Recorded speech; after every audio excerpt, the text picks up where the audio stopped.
Hi mga beshi! Another day, another kainan na naman. Tara, let's eat! Nasa Baguio ka ba at naghahanap ng makakainan na may aesthetic design with nature view at masarap din ang pagkain? Then para sa'yo ang video na to. So ito yung entrance ng cafe at kung mapapansin nyo, may bilihan sila ng mga pasalubong. Pagpasok nyo nga ay agad bubungad sa inyo itong rustic design na dining area na to. At sa kabilang side naman is another dining area. So yes mga beshi, hindi kayo magwo-worry na magsisiksikan kayo ng mga beshies and family nyo kapag pumunta kayo dito. Plus, kung mapapansin nyo, made of glass ang wall nila para naman makita nyo talaga yung view, feel na feel nyo ang Baguio habang kumakain kayo dito. Grabe, napaka-Instagram worthy ng lugar na to.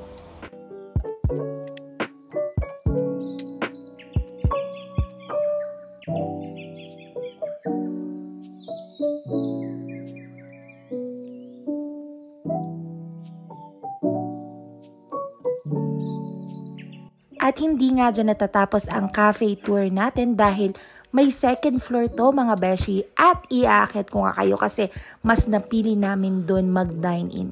Kasi nga mas maganda ang view dito mga beshi.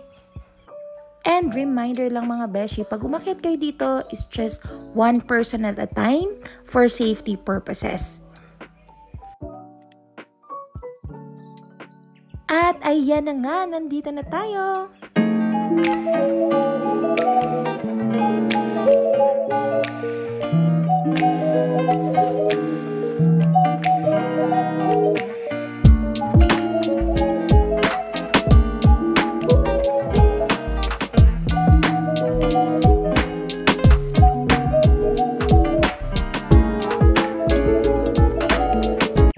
Wow, grabe, napaka-perfect ng view dito.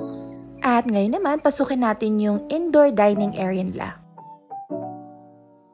And cafe reveal na nga tayo. So ito ang Via Vonjoy Cafe. This is just along Amboklao Road. This is about 25 minutes away from Botanical Garden. And it's really a must try cafe kasi hindi lang masarap ang food dito, yet it's also affordable. And speaking of food, tara, kain na tayo! So for our merienda, umorder nga tayo ng Bistek Tagalog, Pansit Canton, at hindi mawawala ang mga coffee dyan. Mga beshi, tikman na natin to! So ayan, sumasandok na nga tayo, hindi man halata sa face ko, pero I'm very excited to try this food kasi this is our first time here. Kaya panoorin nyo akong kumain at sabay-sabay tayong mag-crave sa Pansit Canton. Ayan. Thank you. Masarap yung magluto. Ay, bakit problemado yan, Beshi? Baka. Hindi may mga ganito nagluluto, hindi marunong ha. Sobrang Gina pa nga ako sa mga comment ko dyan. Kasi nga, I was so amazed on how they cook itong kanton na to. Hindi siya overcooked. And yun talaga yung preference ko sa mga kanton. Marunong nga ay nagluto eh. And true naman, medyo stress ako dyan. Alam nyo kung bakit.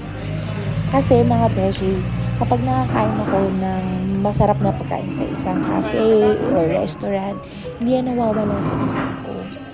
And that means, sira na naman ang diet ko, mga beshi. Hugasin na niyo yung manok. Ha? Ang laki ng manok.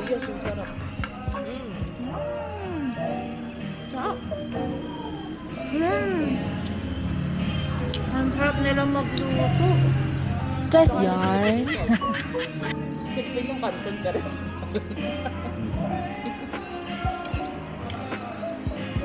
Para ka rin nagkanin kasi yung manok. Lalaki. Ganito gusto ko pagkakaluto ng kanton. Hindi masyadong Gina G? Sige, paglaban mo yan. Napaka-crunchy ng gulay.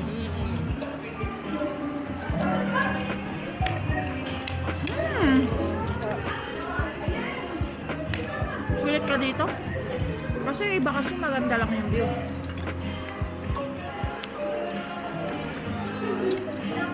At dahil tapos na nga tayong kumain, it's uwian time. At dito na nga tayo ulit dadaan sa Hagdan with a View. At medyo madilim na nga kasi we arrive here at 5 p.m. By the way guys, open nga sila every day from 8 a.m. to 7 p.m. Again, Via Von Joy. This is along Ambuklao Road. So kung nasa Baguio ka, try mo na to.